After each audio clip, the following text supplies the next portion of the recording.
Salut et bienvenue dans les énergies d'automne.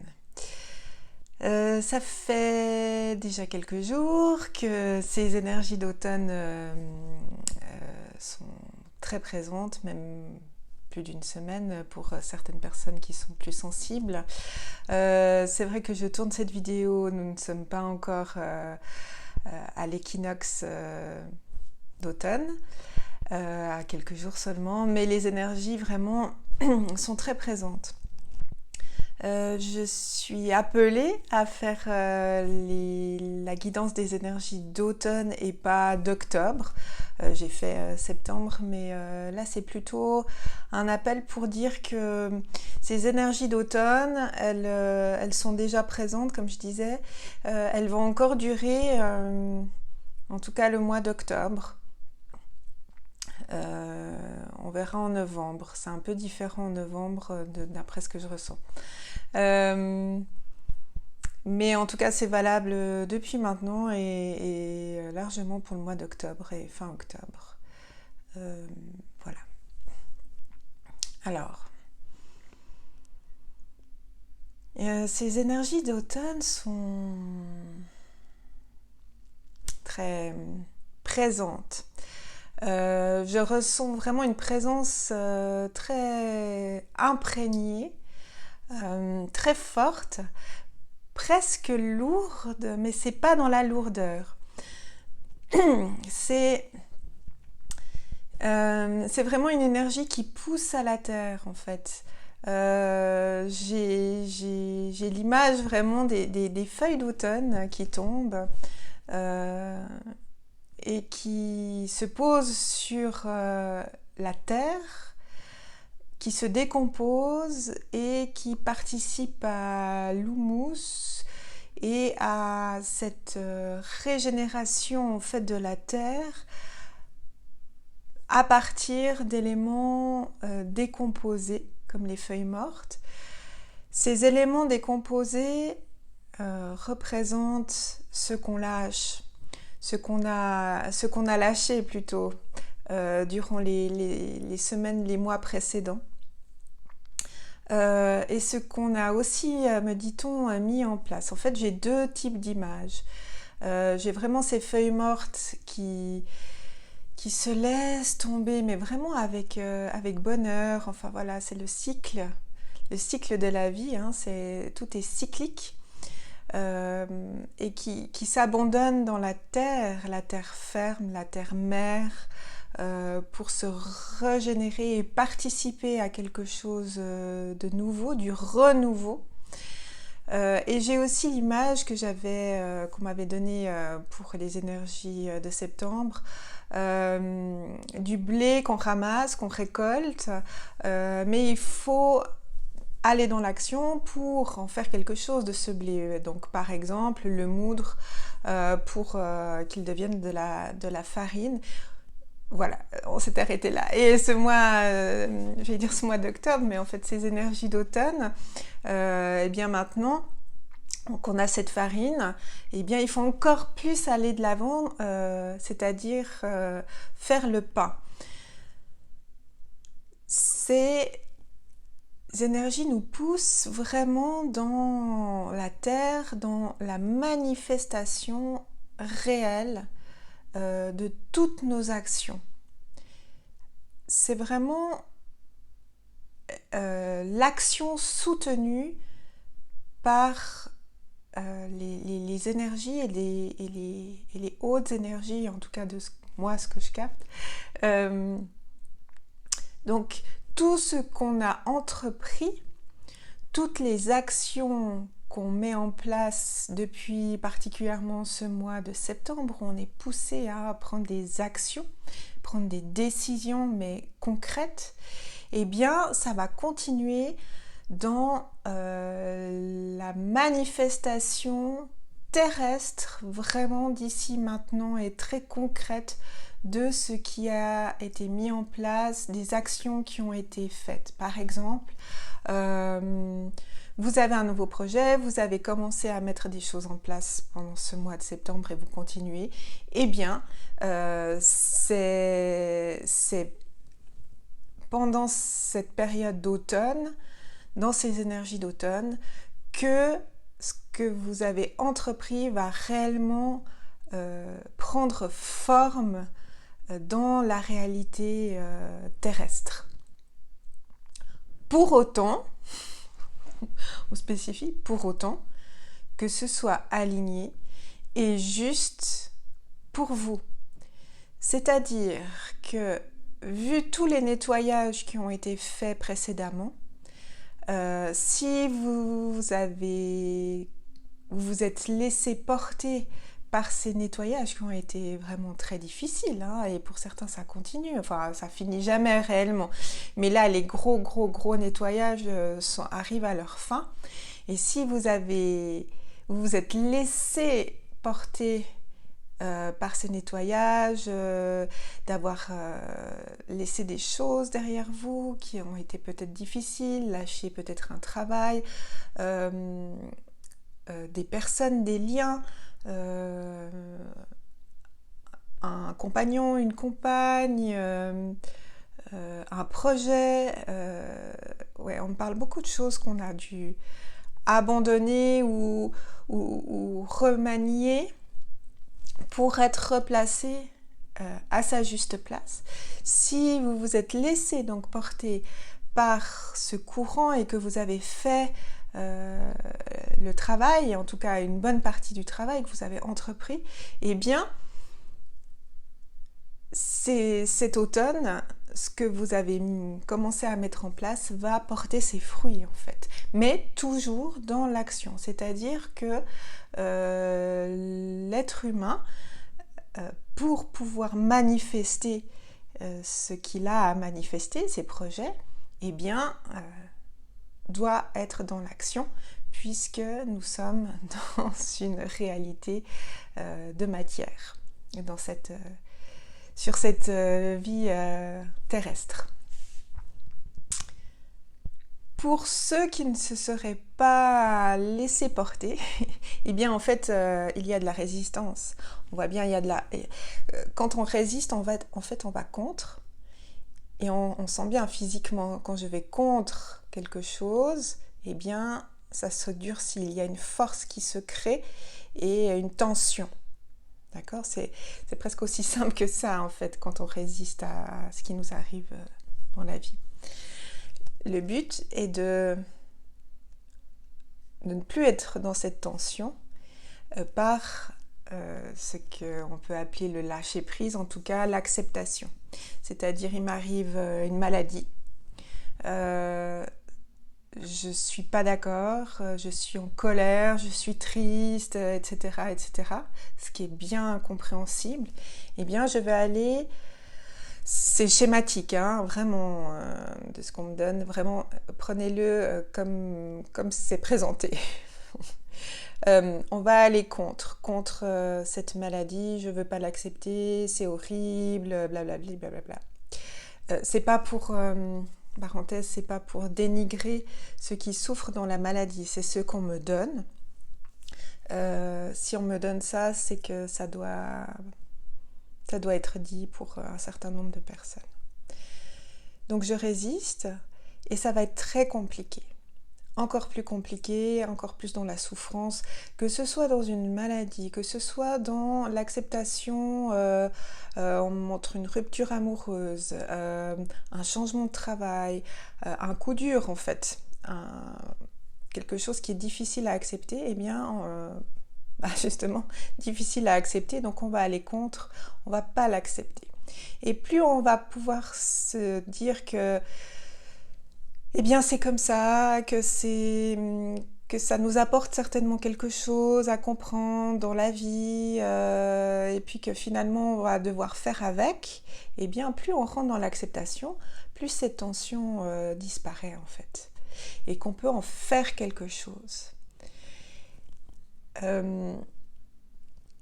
Du moment qu'on n'est plus dans cette tension, qu'on peut en faire quelque chose, on va plus dans ce qu'on appelle le flow, la fluidité de ce que la vie nous apporte. Et c'est pas toujours sympa, on est bien d'accord puisqu'on est dans ces tensions.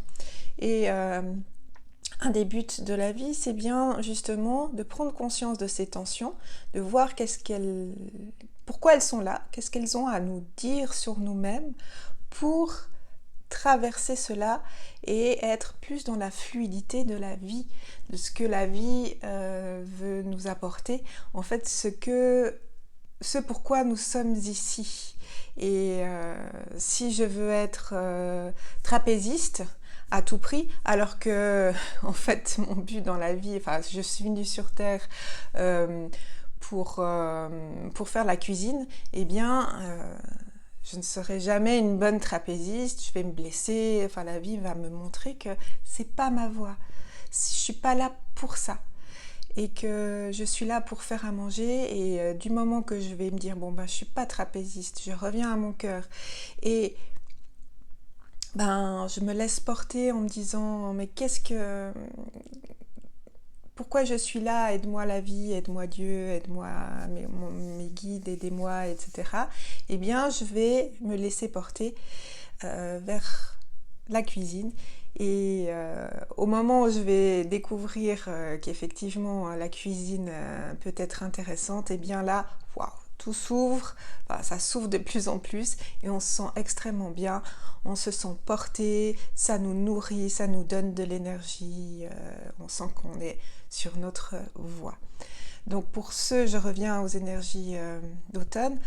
Pour celles et ceux qui sont en tension, qui sont encore perdus, eh bien, posez-vous la question, qu'est-ce qui fait que vous êtes en tension?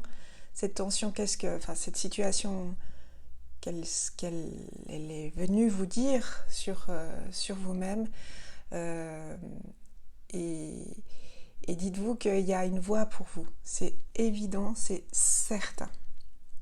Donc pour vous, ce mois d'automne est une occasion vraiment de se reposer la question sur la direction que vous voulez donner à votre vie. Est-ce que vous voulez toujours être en tension, ou est-ce que vous êtes prêt à faire confiance à la vie, à vous faire confiance et à ouvrir votre cœur, parce que je sens les cœurs très serrés. C'est aussi ça en fait, je l'ai probablement déjà dit, mais c'est la voix du cœur. Actuellement, c'est la voix du cœur qui est la voix qui vous ouvre à ce que vous êtes venu faire ici sur Terre.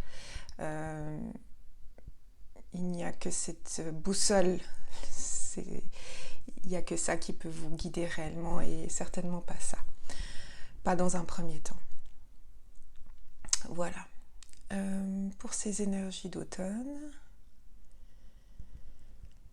Donc vraiment ce retour à la terre aussi, hein, cette matérialisation de ce que vous avez mis, ce que vous avez mis en place, et ce retour vraiment à la terre mère, à la terre nourricière. Il est important pendant cet automne de se reconnecter à cette terre Gaïa, cette terre qui nous ancre, cette terre qui nous nourrit au sens propre et figuré. Et comment on en prend soin. C'est aussi un miroir, c'est-à-dire comment je prends soin de la terre, c'est aussi comment je prends soin de moi. Est-ce que j'ai des moments de partage avec la nature? Est-ce qu'il m'arrive d'aller, je sais pas moi, en tout cas une fois par semaine, on va dire, admirer un paysage de nature? Ça peut être le lac et les montagnes, ça peut être la forêt, ça peut être adossé à un arbre et fermer les yeux. Ça peut être marcher sur la pelouse à pieds nus. Ça peut être des choses, enfin ce sont des choses vraiment très très simples, admirer un paysage à travers, en regardant à travers sa vitre, sa fenêtre. Par exemple, actuellement je suis en ville, à ma fenêtre il y a quelques arbres même si c'est la ville, eh bien je peux admirer cet arbre derrière le coucher du soleil par exemple. C'est vraiment important pendant cet automne de ce retour à la terre, de ce retour aux énergies terrestres qui nous ancrent et qui ancrent ce qu'on entreprend dans la matière.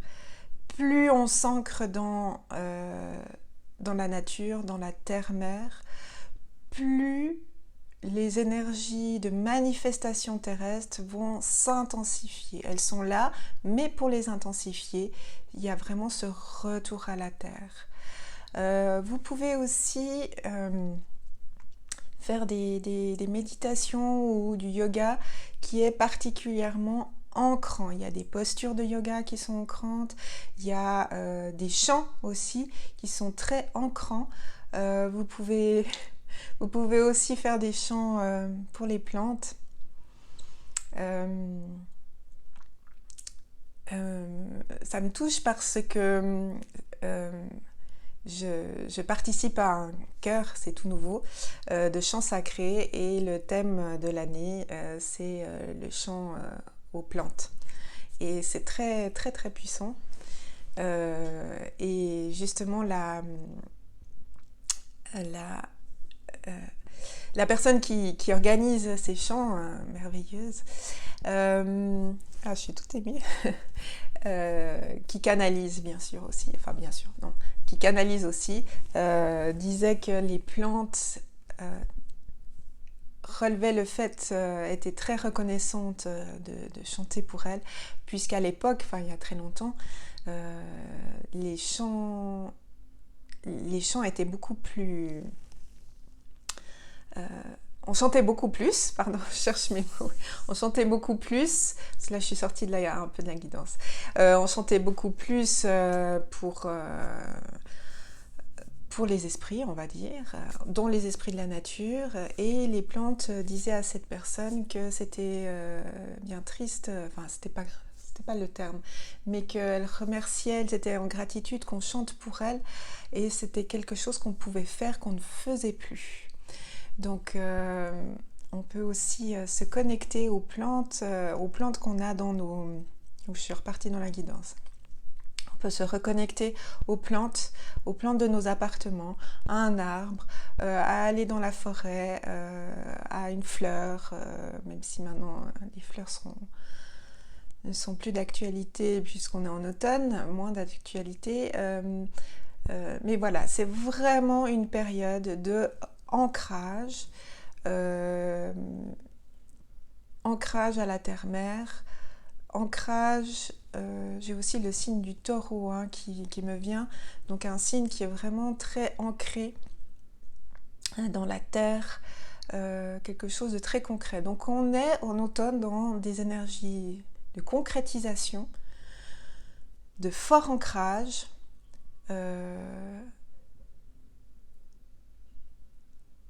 toujours dans le cœur et aligné. Est-ce qu'il y a autre chose? Ça va permettre, du moment que vous vous ancrez, que vous pouvez faire ces diverses pratiques pour vous ancrer davantage, ça va aussi beaucoup apaiser le mental, et là je sens vraiment l'énergie qui pose, qui englobe le corps aussi, les corps subtils et aussi le corps physique, quelque chose de plus contenant et qui nous pousse vraiment à quelque chose de doux, de réconfortant. Donc si vous êtes agité, si vous ne vous sentez pas bien, si vous vous sentez perdu, retournez dans cet ancrage, faites des exercices d'ancrage. Vous pouvez vous baigner, on me montre des bains thermaux, puisqu'il commence à faire plus froid. Vous pouvez tout à fait... l'eau est englobante, elle est rassurante, et l'eau chaude en plus donne un sentiment de réconfort un peu plus important. Donc, plus vous faites ces pratiques d'ancrage, plus vous vous sentirez centré, réconforté et rassuré.